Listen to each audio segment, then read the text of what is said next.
Hey everybody, I'm just thinking, I'm outside here. My kids are playing a little bit and enjoying the kind of warmer weather here in January. And I wanted to speak to you for a moment just about Father as Gardener. And as I've been thinking about Father as Gardener, I'm reminded of probably a good amount of, there's been some meditation about this for some time. I've been thinking about it because I came across it from John chapter 15, and Jesus says something real neat. He says, I am the true vine and my Father is a gardener. And what was interesting when I first heard that, I said, wow, my Father's a gardener. So I began to think about Father as gardener. So as I chewed on it, I recognized that I can see how manhood and even just our design and just some of the authority that we have as men, the ability to garden a woman and to garden the lives of another. Well, there's three kind of general areas when I think about a man gardening. One area is that he can garden emotionally. So if he plants the right seeds, if he cultivates someone's emotions, he can really produce some good fruit in a child or in his wife. If he plants them physically, of course, in his wife, what happens in that physical planting, we see, of course, the manifestation of children.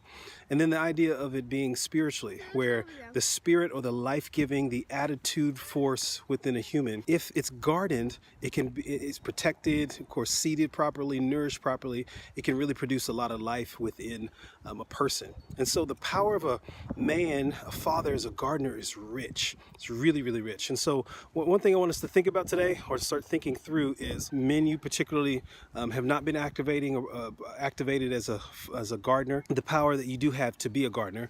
And I think about those who are the recipients of gardening, where a father's work on your heart, where you've been gardened a certain way emotionally, gardened a certain way spiritually, and to think of the effect of dad as gardener and what he's done to produce fruit in you.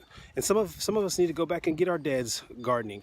We need to humble ourselves and say, Dad, will you garden me in this area? Will you help me emotionally? I think through this and I think through that, but I need your counsel, I need your wisdom. And Dad has a unique power to be able to garden us. So I want to encourage you today to think about Dad as gardener, Father as gardener. Men, I want to encourage you to go be that gardener for the people in your lives, especially your wife and your children. Children and wives, I want to encourage you to begin to pray and ask the Lord to help your husband or help your father to garden you in areas where you need gardening so that you can come into the fullness of who you're called to be. I hope you're well. Take care.